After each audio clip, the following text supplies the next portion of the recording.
Hi,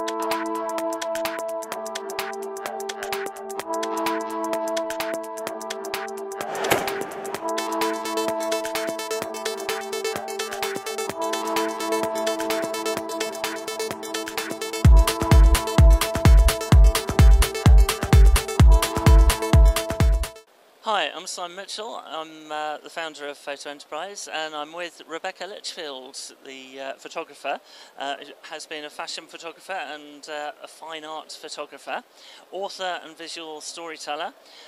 You've recently published Soviet Ghosts. Can you tell us about that? It was a book commission that I got in 2012, and I'm basically visiting the abandoned buildings of the former Soviet Union and its satellite states, and I travelled over 10 different countries to do this. That's pretty amazing.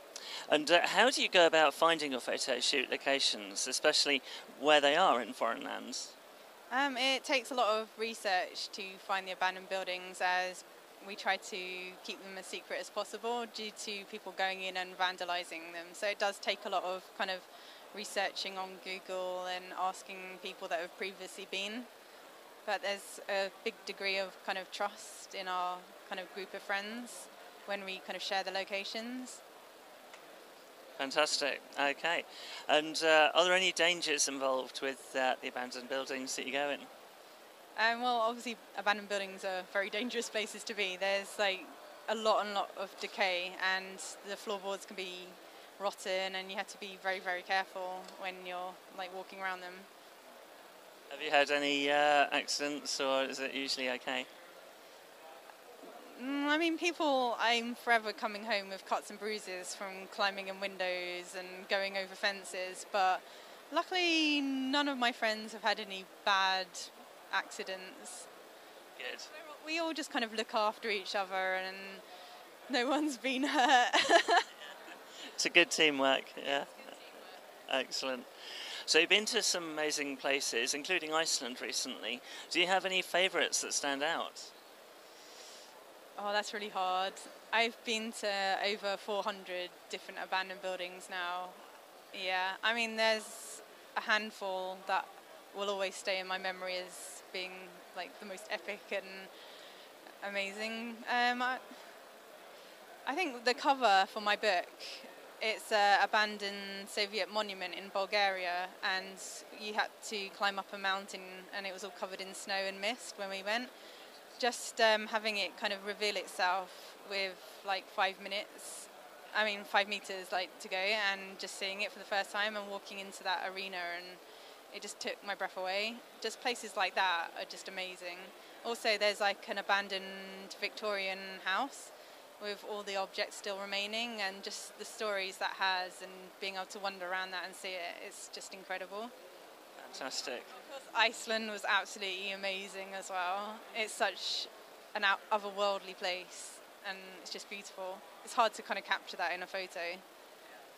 I tried my best. I think you did, yeah, well done.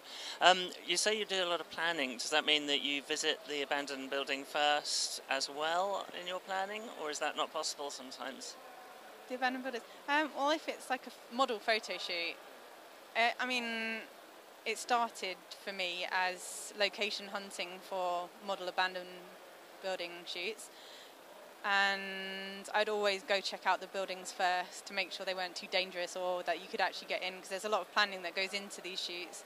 So just to make sure that it runs smoothly, I'd always go and check them out first.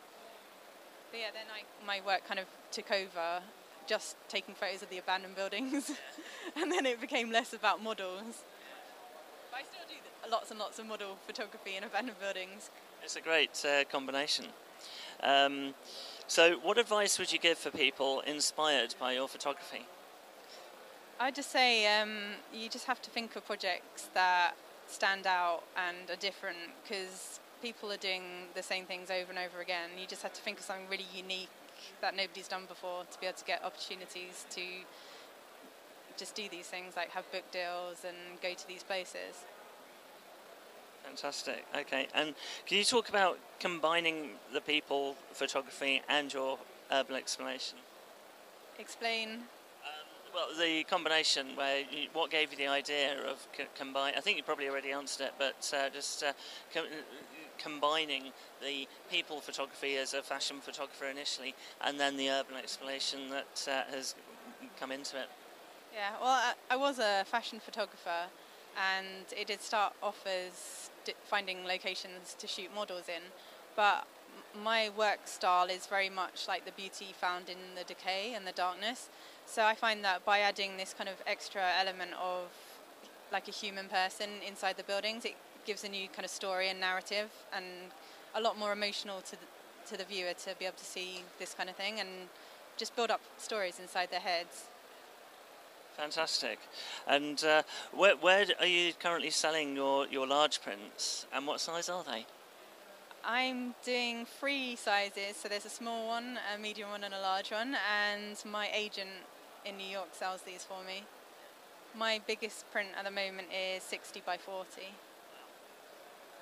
That's pretty big. So if somebody wanted to buy one, where would they go? Yeah, my agent in New York, she's dbrandon@gmail.com, d.brandon@gmail.com. Okay, fantastic. And if somebody wants to find out more about you or see more of your work, have you a website? Yeah, my website's www.rebeccalitchfield.com. Brilliant. Well, thank you very much for speaking to me today.